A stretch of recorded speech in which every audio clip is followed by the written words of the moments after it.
MP board के class 9th के सभी विद्यार्थी ध्यान दें। 2 सितंबर का पेपर आज की इस वीडियो में हम पढ़ने वाले हैं। किस तरह के प्रश्न आपके एग्जाम हॉल में आपको देखने को मिलेंगे, चलिए बिना किसी देरी के हम समझते हैं। तो यदि वास्तव में आपको अच्छे अंक चाहिए तो पूरा वीडियो लास्ट तक देखें। तो ये आपका पहला प्रश्न, सही विकल्प चुनकर लिखिए। पहला है, पदार्थ की कितनी अवस्थाएं होती हैं? तो पदार्थ 3 अवस्था में होता है, ठोस, द्रव, गैस। तो आपका यहाँ पे 12 नंबर वाला सही रहेगा। 3 अवस्थाएं होती हैं पदार्थ की। दूसरा है जिस न्यूनतम ताप पर पिघलकर द्रव बन जाता है वह इसका क्या कहलाता है? तो गलनांक कहलाएगा। जिस न्यूनतम ताप पर, यानी कितना ताप हम देंगे जब क्या है, जो ठोस है वो द्रव अवस्था में आ जाए तो वह जो अवस्था है वो क्या कहलाएगी? गलनांक कहलाएगी। तीसरा है, पदार्थ की किस अवस्था में कणों के मध्य न्यूनतम रिक्त स्थान होता है? तो जो ठोस अवस्था होती है उसके बीच क्या है, जो रिक्त स्थान होता है, खाली जगह होती है, वो न्यूनतम होती है, यानी कि बहुत कम मात्रा में खाली जगह देखने को मिलती है ठोस में। तो ठोस आपका सही उत्तर है। चौथा है, सर्वाधिक विसरण गुण वाला पदार्थ है। तो सबसे अधिक विसरण यानी कि जो फैलाव होता है वो किसके मध्य होता है? गैस के मध्य। गैस के जो कण है वो अधिक गति करते हैं, तो यहाँ पे गैस आंसर आपका सही है। पांचवा है, 2 या 2 से अधिक पदार्थों का समांगी मिश्रण कहलाता है। तो क्या कहलाता है? विलयन कहलाता है। छठा है, वायु एक विलयन है। तो ये कैसा विलयन है? गैस में गैस का विलयन है। अगला आपका प्रश्न है, रिक्त स्थान भरिए। तो पहला रिक्त स्थान, जीवन की मूलभूत इकाई डैश होती है। तो क्या होती है? कोशिका। तो हम यहाँ पे कोशिका भर लेंगे इसमें। अगला है, पादपों में जल का संवहन डैश ऊतक द्वारा होता है। तो किसके द्वारा होता है? जाइलम के द्वारा, जाइलम। अगला है, समसूत्री विभाजन डैश कोशिका में होता है। तो किसमें? कायिक कोशिकाओं में होता है। अगला है, पौधों की पत्तियों में पाए जाने वाले छिद्र जिनसे गैसों का आदान प्रदान होता है डैश कहलाते हैं। तो वो क्या कहलाते हैं? रंध्र कहलाते हैं। अगला है, अनैच्छिक पेशियों को डैश पेशी भी कहते हैं। तो क्या कहते हैं इनको? आरेखित।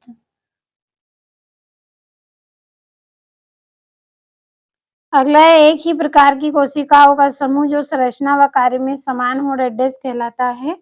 तो ऊतक कहलाता है।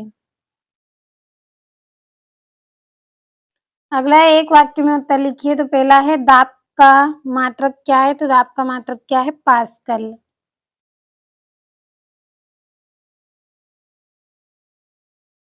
अगला है, निलंबन किस प्रकार का विसरण होता है? तो ये विसमांगी विलयन होता है।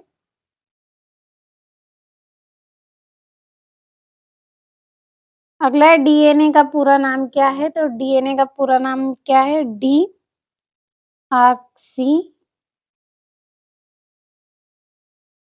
ऑक्सी राइबो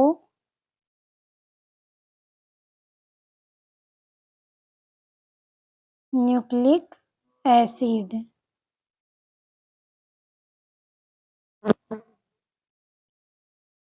अगला है आपका, कोशिका विभाजन कितने प्रकार का होता है? तो जो कोशिका विभाजन है वो 2 प्रकार का होता है।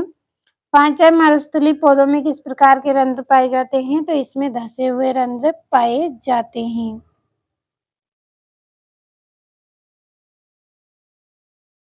धसे हुए रंध्र पाए जाते हैं।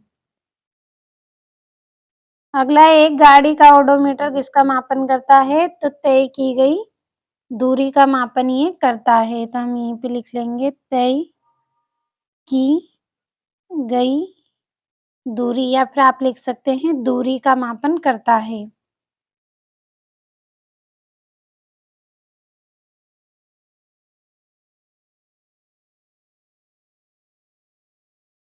तय की गई दूरी का मापन करता है। अब अगला जो आपका प्रश्न है उसमें आपको सही जोड़ी बनाकर लिखनी है।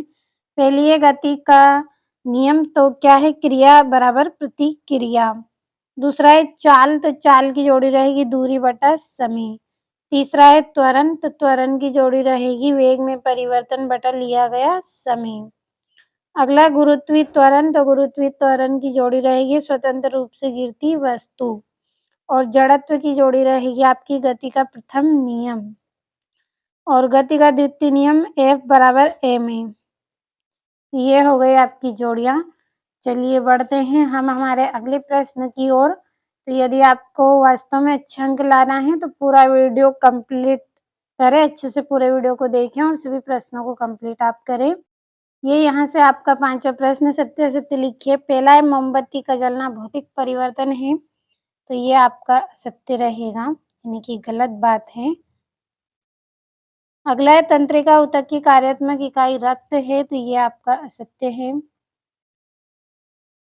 अगला है प्रत्येक वस्तु अपनी वर्तमान अवस्था या फिर स्थिति में ही बने रहना चाहती है, तो वस्तु के इस गुण को गुरुत्वीय त्वरण कहते हैं, तो ये आपका सत्य रहेगा। अगला है हृदय पेशियां ऐच्छिक होती हैं, तो ये भी आपका असत्य रहेगा।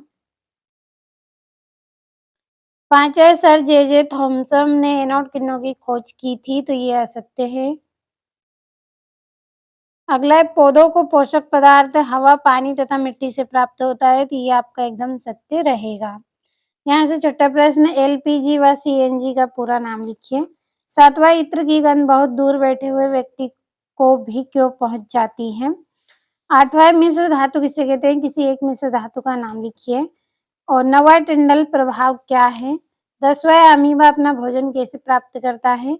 11वां कोशिका में पाए जाने वाले 2 अंगकों के नाम एवं उनके कार्य लिखिए। 12वां वात्सोत्सर्जन किसे कहते हैं। 13वां स्नायु व कंडरा में 2 अंतर लिखिए। 14वां चाल एवं वेग में 2 अंतर लिखिए। और 15वां दूरी व विस्थापन में अंतर लिखिए। 16वां संतुलित बल किन्हें कहते हैं। और 17वां है एक ही सतह पर रखी हुई 2 अलग-अलग वस्तु को चलाने के लिए अलग-अलग बलों की आवश्यकता होती है और घर्षण बल को परिभाषित कीजिए। तो सभी प्रश्नों का स्क्रीनशॉट आपने लिया होगा। चलिए बढ़ते हैं 18वें प्रश्न की ओर। तो ये 18वां है ऊर्ध्वपातन किसे कहते हैं, किसी एक पदार्थ का नाम लिखिए जिसमें यह गुण पाया जाता है। 19वां है पादप कोशिका का नामांकित चित्र बनाइए। और यहाँ से 20वां एक बस की गति 5 सेकंड में 80 किलोमीटर प्रति घंटे से घटकर 7 किलोमीटर प्रति घंटा हो जाती है, तो बस का त्वरण ज्ञात कीजिए। और 21वें में भौतिक एवं रासायनिक परिवर्तन को परिभाषित कीजिए।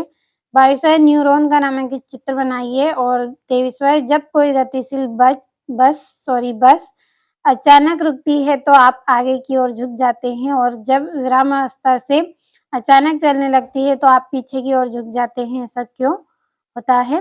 तो ये आपके यहाँ पे 23 प्रश्न हो गए हैं। सभी प्रश्नों का स्क्रीनशॉट आपने अच्छे से लिया होगा, तो कंप्लीट अच्छे से आपको कर लेना है। भरोसा रखें, इसी में से आपके क्वेश्चन आएंगे एग्जाम में। अच्छे से कंप्लीट करें पूरे प्रश्नों को।